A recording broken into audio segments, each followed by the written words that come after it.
Welcome everyone to the Pantheon. I am Ray, I'm Evie. and today we're looking at Daredevil Season Two. It is probably one of the best series. It's a great season, but it's one of the best series in the Netflix Marvel Cinematic Universe. We have Marco Ramirez and Douglas Petrie, who are the showrunners. They've taken over for Stephen McKnight, who did Season One. What they wrote the first episode, Bang, which really sets a tone of the whole season, and really they're wanting to up the ante in every regard. So when we look at seasons two, to me what it refers to is you have Daredevil matching up with two other of Marvel Knights' character. You got Punisher and you have Elektra. The first four episodes is exclusively Punisher, then followed by a standalone show with Elektra, where we see how they first met, and then the following 8 episodes is Punisher and Elektra running parallel in concession with Daredevil. You have Punisher going through his court case, through prison, escaping, and then finding out who the blacksmith is, or learning about this blacksmith character. And that blacksmith character is what helps us lead into the spin-off season of Punisher. With Elektra, you have his nights, meaning Matt Murdock. His nights are spent with Elektra. His days are in the court case, and that his nightlife is bleeding into his daytime work and is destroying his life systematically.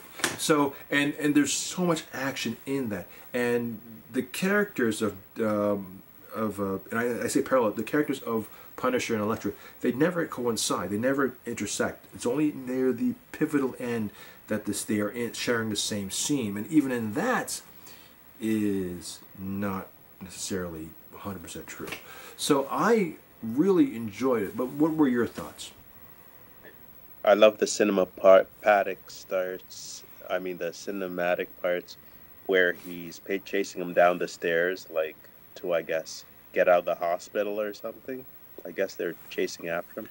But anyway, there was that scene that was so amazing. Punisher, now I feel sorry for him, his home life, him losing his kids and his wife. At first I thought, he's just a madman. But then you kind of know the story a bit deeper, kind of made me feel sorry for him. Yeah, and I like the way that I guess some of the heroes, like the focus is on them, like in the first two, the and the one and then the last 8 of them. That was that was amazing in itself. I thought it was good. It makes me want to watch the next one now too. So anyway, it was really really good. Liked it. It was real well done. Yeah, I love the writing. And I think when John Barenthal, this is my interpretation, I have don't know if this is true or not, but I think when he read the script, I think he was just chewing up the scenes, especially in episode 3. And I would make my only focus on. It's just I'll just go on to episode 3. That was written by Mark for Hayden. He's the creator for Swamp Thing, that DC series that didn't last. It had one episode that aired, and then they decided to cancel the season. But he's a writer. He wrote for Hemlock Grove. He wrote a bunch of shows, but he's a writer for a bunch of series, or guest writer. He wrote Time Cop with Van Damme. He wrote The Mask with Jim Carrey and Cameron Diaz. He's a prolific writer and creator. He's worked on television mostly, a little bit of film. He wrote New York's Finest. It's episode 3, and that's a scene where, following the events of Bang and all that, is when Daredevil and Punisher are on the roof.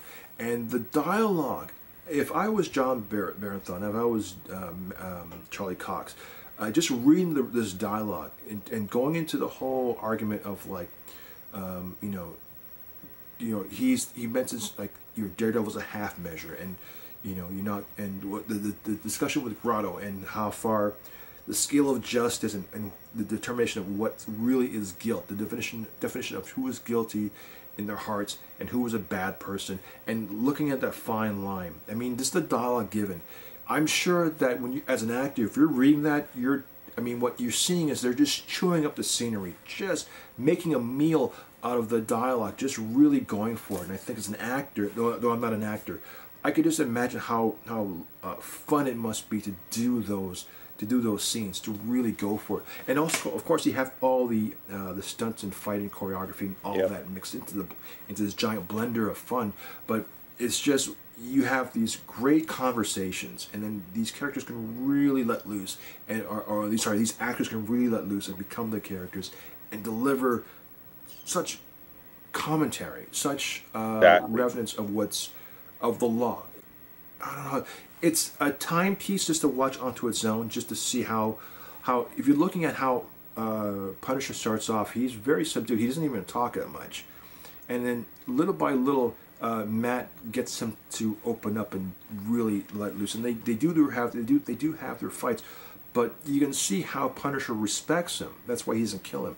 You know, the whole point of Bang was the fact that he shot him specifically not to kill him, but to ring his bell, which was surgical precision. They keep saying that, but it's true, and it is a phenomenal. Looking back on it now, and I was able to rewatch it, and I just love that sequence, and that's one of the highlights. I mean, there's so many highlights. That's just one little thing. The level of dialogue that's compelling. It is compelling in the sense that every series in Netflix is a drama that is compelling. I mean, Jessica Jones, we mentioned in season 1, won a Peabody for excellence, which is phenomenal. It's for excellence. It doesn't mean for popularity or for ratings. It means because it connects with the audience. It moves the needle for discussion. And everything you're seeing here, you're doing the exact same thing. And what I love about this is that some of the sequences you're seeing here, it sets up for other shows, like the sequence of, like, after the shooting of Reyes in the DA office, Matt's meeting with Fisk in the prison is the catalyst for the entire season, for season 3. That one incident, what happens in that sequence, puts Matt on Fisk's radar. He opens a file on Matt Murdock, and everything you're seeing is based on the motivations of what Matt does, and that, I won't call it stupidity, but that rage that's under the layer for both these guys it's phenomenal. Morality, like, was it right, like, to kill somebody? When is it not? And the love that Daredevil had for Elektra, and how she killed herself on purpose. Oh, right, yeah, the sacrifice, yeah. Yeah, that. Yeah, I was just messed up after that, man. I was like, why did she do that? But yeah, it was just amazing. I can't really stop thinking about that and how unselfish she was in that. At first she is selfish and, like, I'm gonna do whatever I want, and when she sacrificed her life so that he could get out of there, and yeah, that was good, man. I want to watch it again. Anyway, I thought it was an amazing movie. We're done. So with that, I'm Ray. Well, I'm Evie. We'll talk to you later.